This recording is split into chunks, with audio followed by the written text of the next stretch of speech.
Hello everyone. I myself I'm a proud representative of Pharma Sapiens India team और आज हम आपके साथ अपनी एक हैप्पीनेस शेयर करने के लिए आए हैं। नाइपर जेई 2025 के रिजल्ट्स आउट हो चुके हैं और आप सभी बच्चों के लिए जैसा कि हमने प्रॉमिस किया था और हमेशा हम लोग ये नीति फॉलो करते हैं। हम आपके लिए अपने यहाँ के एक बहुत ही हमारे प्राउड टॉपर का आज हम इंटरव्यू लेने वाले हैं। उनके द्वारा दिए गए एक्सपीरियंस, उनके द्वारा किए गए जितने भी अनुभव हैं, पॉइंट्स हैं, हम सब चाहते हैं कि हमारा एक ही लक्ष्य है, एम है कि उनके द्वारा किए गए सारे एक्सपीरियंस जो उन्होंने महसूस करे हैं, जो फील किए हैं, वो आप तक सब शेयर कर पाए। So let us proudly welcome our topper of this institute, AIR 11 in MS and AIR 21 in MTech, Mr. संकेत चन्ने। संकेत, आपका बहुत बहुत स्वागत है यहाँ पर। Thank you sir. ओके, तो संकेत, without doing any further ado, मैं आपसे एक कुछ क्वेश्चंस पूछना चाहूंगा। सबसे पहले तो मैं आपसे एक क्वेश्चन करना चाहता हूँ कि आपकी जो ये प्रिपरेशन की जर्नी रही फार्मा सेपियंस के साथ, उसके बारे में आप क्या कहना चाहेंगे? आपके क्या एक्सपीरियंसेस रहे? Please share with us. Sir, अभी जो फार्मासेपिन के साथ सफर चालू हुआ था, वो जो थर्ड ईयर में सीनियर्स जो थे मेरे, one of the senior is Swapnil Guge sir, who is pursuing is MS Sutix from Naipur Mohali. He advised about me the Pharmacepian. Then I will contact with the teachers with Pharmacepian and will join with better experience. Okay okay, Sanket, whatever the mode of communication you are comfortable हैं, अगर आप Hindi English किसी में भी comfortable हैं तो आप share कर सकते हैं, उसका ऐसा कोई प्रेशर नहीं है। और स्वप्निल का आपने नाम लिया, I do remember him, he was a very bright student और हमें बड़ी खुशी है कि उसके एक्सपीरियंस से जिस तरीके से आपको फायदा हुआ, आप उसी तरीके से आपका जो एक्सपीरियंस है वो आपके सभी स्टूडेंट्स को मिले। तो Yes. फार्मा सेपियंस में जब आपने ज्वाइन किया और जो आपका एक्सपीरियंस रहा था सेल्फ स्टडी से रिलेटेड, बाकी क्वेश्चंस पे तो मैं आऊंगा कि टीचर्स कैसे थे या उनका नॉलेज जो डेटाबेस था वो कैसा था और शेयरिंग कैसे होती थी, टेस्ट कैसे होते, उस पर तो अभी हम आएंगे।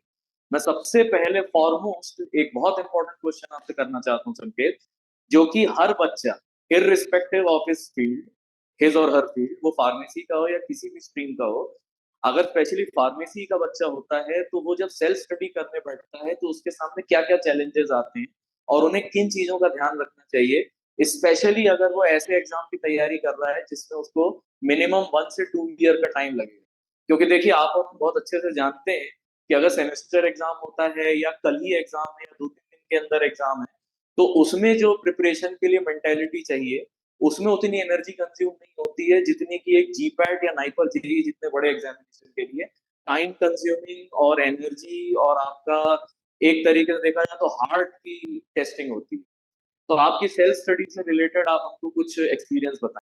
जैसे कि जब हम स्टार्टिंग में सेल्फ स्टडी स्टार्ट कर देते तो रेफरेंस बुक ज्यादा बड़े बड़े लगते हैं, क्योंकि ज्यादा बहुत पढ़ना मुश्किल हो जाता है। एक दिन ऐसा लगता है कि कुछ बड़े डाउट्स हो जाए तो वो क्लियर करने के लिए लाइव लेक्चर के साथ इंटरेक्शन होना बहुत जरूरी रहता है। जब हम इंटरेक्शन करते हैं टीचर के साथ तो अच्छे से चीजें कवर अप हो जाती है। हम सेल्फ स्टडी करके दिन भर पढ़ सकते हैं, पर बट जो चीजें रहती है कि जो हम इंटरेक्शन करने जो लाइव लेक्चर के साथ बैठते हैं तो चीजें ज्यादा कवर हो जाती है और ज्यादा अच्छे माइंड में रह जाती हो। ओके, तो और तो आपके ऐसा कहने का मतलब ये है। हाँ जी, हाँ जी, बोला, please please, sorry for my interruption, please बताइए। ऐसा रहता है कि जब हम खुद से पढ़ते हैं तो क्या पढ़ना, कौन से जो चीजों पे ज्यादा हम फोकस करना, ये चीजें ज्यादा हमें ध्यान में नहीं रहती। हम मेजर पे फोकस करते रहते हैं और माइनर चीजें हमें कभी कभी रह जाते। तो क्लासेस वाले ऐसे रहते कि वो चीजें एक साथ रहती और क्लासेस करने से हमारा एक एक वन स्टेप बाय स्टेप हम बिल्डअप हो जाता नॉलेज, और बाद में हम रिवीजन करने के लिए अच्छे से प्रिपेयर हो जाते हैं। ओके, तो मतलब आपके जो पूरी मैंने अभी बात सुनी उससे जो मुझे रिजल्ट और कंक्लूजन निकल के आ रहा है वो ये है कि अगर बच्चा सेल्फ स्टडी करता है तो ये बहुत अच्छी बात है, लेकिन अगर एक गाइडेड प्रोसेस उसको मिल जाए और गाइडेंस मिल जाए तो एटलीस्ट वो एक चैप्टर के इंट्रोडक्शन में अपने माइंड की 50% एनर्जी खराब नहीं करेगा वो बड़े टॉपिक्स को जो यस सर। उसको गाइडेड तरीके से बताए गए हैं उन पे फोकस करेगा, क्योंकि बाकी जो ये छोटे पार्टिकल्स हैं उनका तो फिर वाइड स्पेस में सेटल होना बहुत इजी होता है। ठीक उसी तरीके से जो छोटे टॉपिक्स होते हैं वो अगर बाद में भी कवर करवा दिए जाएं और गाइडेड तरीके से कवर करवाए जाएं तो ज्यादा बेटर अप्रोच रहती स्टडी की, I believe. Yes sir absolutely. Okay Sanket, तो now coming to my second most important question. मैं आपसे ये पूछना चाहता हूँ संकेत कि टीचर्स के साथ जो आपका इंटरेक्शन हुआ, फार्मासेपियंस इंस्टीट्यूट के जितने भी टीचर्स थे और आपने लाइव क्लासेस जो अटेंड करी थी, तो उसमें आपको टीचर्स का नॉलेज या टीचर्स के कन्वे करने का जो तरीका था, जो मेथड था उनका, जो उनकी अप्रोच थी आपको किसी टॉपिक को सिखाने के लिए, उसके बारे में कुछ पॉइंट्स आप हमें बताइए। उसके बारे में आपको क्या मतलब अच्छा लगा, या कौन से ऐसे मतलब बहुत ज्यादा नुआंसेस देने की जरूरत नहीं है, मैं आपका टाइम बहुत ज्यादा खराब नहीं करूंगा, लेकिन हाँ मैं इतना जरूर चाहता हूँ कि वो टीचर्स के साथ इंटरेक्शन पे आप कुछ। जैसे कि सर अभी जो टीचर्स रहते हैं वो खुद अच्छे से प्रिपेयर हो जाते हैं। उन्होंने 2-3 रेफरेंस बुक की स्टडी करने के वो समरी टोटल लेके आते हैं लेक्चर में। उससे ज्यादा हमें नए नए पॉइंट, जैसे कि नाइपर एग्जाम के लिए हमें डीप में एनालिसिस वगैरह चीजें पढ़नी पड़ती है। तो उससे जो हम जो पढ़ते हैं सेमिस्टर के लिए वो थोड़ा लेवल सिंपल लेवल रहता है, और ज्यादा हमें नाइपर वो एग्जाम में रहता है, वो चीजें डीप में जाके पढ़नी पड़ती है। वो क्लासेस वाले अच्छे से लेके आते हैं, वो चीजें हमें अच्छे से कवर हो जाते हैं। जैसे कि अभी फार्माकोलॉजी के सर रहते हैं, वो एक स्टोरी बना के पढ़ाते हैं। जैसे कि वो स्टार्टिंग से स्टोरी स्टार्ट करते हैं, वो एक चैप्टर की स्टोरी हमारे माइंड में बैठ जाती है। जैसे कि हम जब मूवी देखते हैं तो मूवी हमारी याद रहती है, जैसा कि हम फार्माकोलॉजी वैसे पढ़ा है तो वो स्टोरी हमें याद रहती है पूरे, और एग्जाम में वही चीजें अच्छे से याद हो जाती है अपने। और ओके, बाकी मतलब चीजें जितने तो भी आप। माइनर में, हाँ जी प्लीज। जो माइनर में था, और जो टेक्नोलॉजी जो पढ़ाया था वो भी अच्छे से कवर किया था। एज इट इज लैकमन की लाइन से क्वेश्चन बाहर ही नहीं जाता, क्लास के बाहर एक भी क्वेश्चन नहीं गया, ऐसी मैं गारंटी दे सकता हूँ। कि अभी भी जाके हमने रिकॉर्डिंग देखे तो मेरे को जब लास्ट टाइम रिवीजन कर रहा था तो लास्ट टाइम में रिवीजन के फास्ट ट्रैक रिवीजन के जो रिकॉर्ड आए थे वो भी लाइव में सुनता था, एक साइड में लाइव भी वीडियो रखता था, नोट्स भी रखता था। वो चीजें अच्छे से कवर हो जाती थी, और रिवाइज हो जाती थी अच्छे से चीजें। मतलब इस बात का हम ये कंक्लूजन निकाले संकेत कि जितने भी सब्जेक्ट्स आपके हुए थे उनकी साल भर जो लाइव क्लासेस चली और आपने उसका जो नोट्स बनाए, वो फाइनली यस सर। जब आपके पास फास्ट रिवीजन की क्लासेस आई जो कि हर सब्जेक्ट की परफॉर्म करवाई गई थी, और उसको और नोट्स को जब आपने साथ में पढ़ा, तो आई बिलीव वो टॉपिक और उसके जो नुआंसेस थे, जो पॉइंट्स थे, वो आपके माइंड में ज्यादा अच्छी तरीके से बैठ गए और एक प्रॉपर रिवीजन में आपको help. Yes sir. Yes sir. Okay संकेत, अब मैं अपने नेक्स्ट क्वेश्चन पे आना चाहूंगा। आपने लाइव क्लासेस के बारे में तो बिल्कुल बताया, लाइव क्लासेस में टीचर के साथ इंटरेक्शन पे आपका जो ये कहना था कि डाउट्स जो होते हैं वो तुरंत हम उसी समय पूछ सकते हैं, और रिकॉर्डिंग के टाइम पे वो चीज नहीं हो पाती, क्योंकि एक क्लास, दो क्लास, तीन यस। क्लास के अगर आप एक साथ डाउट टीचर्स को बोलेंगे तो भी उसमें ये रहता है कि कहीं ना कहीं एक या दो डाउट्स हो सकता है कि अगर आप पर्सनली पूछते भी हो तो शायद मिस हो जाए, लेकिन लाइव क्लासेस में ये चांसेस बिल्कुल नहीं रहते। ओके, तो मैं अपने नेक्स्ट क्वेश्चन पे यस। आता हूँ। लाइव क्लासेस के बारे में आपने बहुत अच्छी तरीके से उस पर रोशनी डाली। टेस्ट सीरीज के बारे में संकेत, आपका क्या ख्याल है? जो फार्मासेपियंस ने आपको चैप्टर वाइज, उसके बाद सब्जेक्ट वाइज, और फाइनली जो ऑल इंडिया लेवल की फेमस मॉक टेस्ट सीरीज है फार्मासेपियंस की, उसके बारे में आपका क्या कहना है? उसमें आपको कितना फायदा हुआ, और आपको क्या लगा कि उसका हार्डनेस लेवल या उसका कॉम्पिटिटिवनेस लेवल ने आपकी नाइपर जेईई या जीपैट के टाइम पे कैसे हेल्प करी संकेत? जैसे कि सर अभी फार्मासेपिंग की टेस्ट सीरीज रहती है वो तो थोड़ा हाई लेवल रहती है, वो दोनों भी एग्जाम के हिसाब से। जीपैट की और नाइपर के थोड़े हाई लेवल के एग्जाम क्वेश्चंस रहते हैं, क्वेश्चन ज्यादा डीप रहते हैं। इससे हमें ऐसी चीजें लर्न हो जाती है कि हम रिवाइज करते रहते हैं, ओवर कॉन्फिडेंस नहीं आता कि चीजें ज्यादा इजी रहे तो हम ज्यादा ओवर कॉन्फिडेंस में चले जाते हैं। पर हम जब क्लासेस छोड़ते हैं, शेड्यूल बिगड़ जाता है, तो टेस्ट में कम मार्क आने के बाद हम फिर ट्रैक पे आ जाते हैं कि टेस्ट में कम मार्क आ रहे हैं। तो टीचर से हम कांटेक्ट करते हैं कि सर तो टीचर्स बता देते हैं थोड़ा क्वेश्चन हार्ड ही थे, घुमा फिरा के क्वेश्चन पूछे जाते हैं टेस्ट में। उससे अपनी तैयारी ऐसी अच्छी से हो जाती है कि बाद में हमें फाइनल एग्जाम में थोड़ा इजी लग जाता है कि जब हार्ड एग्जाम दे देते हैं तो इजी चीजें अच्छे से हो जाती है अपनी।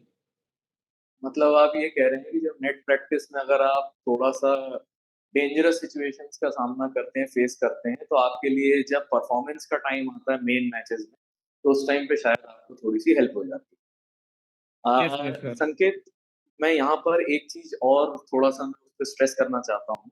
आपको क्या लगता है कि मोरल डाउन हो जाता है तो वो वैसे ही परफॉर्म नहीं कर पाते, या ये ज्यादा बेटर है कि उनको पहले ही हार्ड क्वेश्चन दे के, जैसा कि आपने कहा कि उनके ओवर कॉन्फिडेंस को एकदम अवॉइड किया जाए, उनको एकदम ग्राउंडेड स्टेट पर रखा जाए?